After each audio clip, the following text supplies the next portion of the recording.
అది ఆగిపోవాలనుకుంటాం, ఎక్కడో కాడ మళ్ళీ బ్యాక్ రావాలనుకుంటాం, మళ్ళీ ఆమె ఆ కుటుంబంలో గౌరవాన్ని పొందాలనుకుంటాం, ఆ కుటుంబంలో గౌరవం పొందే వ్యక్తిగా ప్రజలల్లో పలుకుబడి కాపాడుకోవాలనుకుంటాం. ఇంత ఎత్తు ఎదిగిన పర్సనాలిటీ ఒక్కసారి పాతాలని దిగజారుతా ఉంటే బాధ అనిపించదు?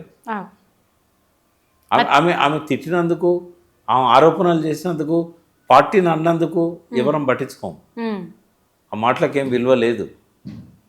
కానీ ఆమె పతనమవుతున్నందుకు బాధపడుతున్నాం. ఆమె మాటలకు పెద్దగా వాల్యూ లేదు తెలంగాణ సమాజంలో. ఎందుకంటే గత 1 to 2 years నుంచి ఆమె ఇమేజ్ క్రమక్రమంగా తగ్గుకుంటూ వచ్చింది. కాపాడాలి, పెంచాలని మాలాంటి వాళ్ళము మా ప్రతిష్టను ఫనంగా పెట్టి ఆమెకు డిఫెండ్ చేశాం. ఆమె లిక్కర్ కేసులో జైలు పోయినప్పుడు ఎవరు డిఫెండ్ చేయడానికి ముందుకు రాలే. నాకు పార్టీతో సంబంధం లేకపోయినా ఆమె గురించి తెలుసు కాబట్టి నిర్ధారణ అయ్యేదాకా దోషి కాదా ఆమె అని చెప్పి ఆమెకు అడ్డం పోయినాం డిఫెన్స్గా. మరి ఆమెంతట ఆమె తన ప్రతిష్ట దెబ్బ తీసుకుంటున్నప్పుడు, మోడీ గారు అటాక్ చేసినప్పుడు మేము రిస్క్లో పోయినాం. కానీ తనకు తన ప్రతిష్టను దెబ్బ తీసుకుంటా ఉంటే మేము ఏం చేయాలి? మంచి మాటలు చెప్తాం, వినకపోతే ఇల్లు అలుక్కుంటా పోతే పొక్కిలి వేసుకున్నట్టు అయిపోయింది కథ.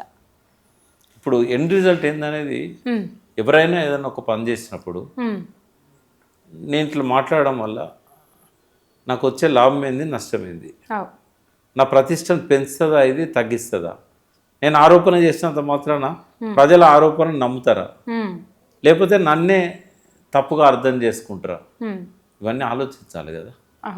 అంటే ఒక మెచ్యూర్డ్ పర్సనాలిటీ అనుకున్నాం, కానీ ఇంకా ఆమె చిన్నపిల్ల మనస్తత్వం లాగానే అనిపిస్తూ ఉంది. ఎందుకంటే చిన్నపిల్లలు ఏం చేస్తారో, ఏం మాట్లాడతారో వాళ్ళు ఆలోచించకుండా అనేస్తారు. మరి ఒక పార్లమెంటేరియన్గా అందరినీ మెప్పించిన ఆమె, తెలంగాణ రాష్ట్ర సాధనలో కూడా ఆమె పాత్ర ఉంది. లాబింగ్ చేయడంలో కూడా, తెలంగాణ బిల్లు పెట్టించడంలో కూడా కేసీఆర్ గారికి ఒక అండగా, బిడ్డగానే కాకుండా ఒక లాబింగ్ చేయడంలో సహకరించింది.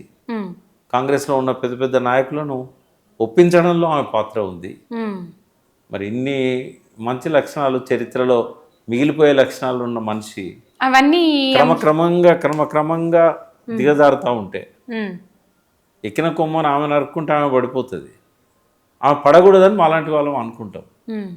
ఎందుకంటే గత చరిత్ర అంతా తెలుసు కాబట్టి. 20-22 ఏళ్ళుగా చూస్తున్నాం. ఏదున్నా కూడా ఇవాళ ఆమె మాటలన్నీ కూడా దురదృష్టకరం.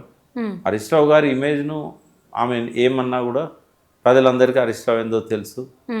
సంతోష్ విషయంలో ఏంటంటే ఆయన ఎప్పుడు కేసీఆర్ గారితో ఉంటాడు కాబట్టి కేసీఆర్కు దగ్గర ఉన్న వాళ్ళకే సంతోషం ఏందో తెలుసు మాలాంటి వాళ్ళకు.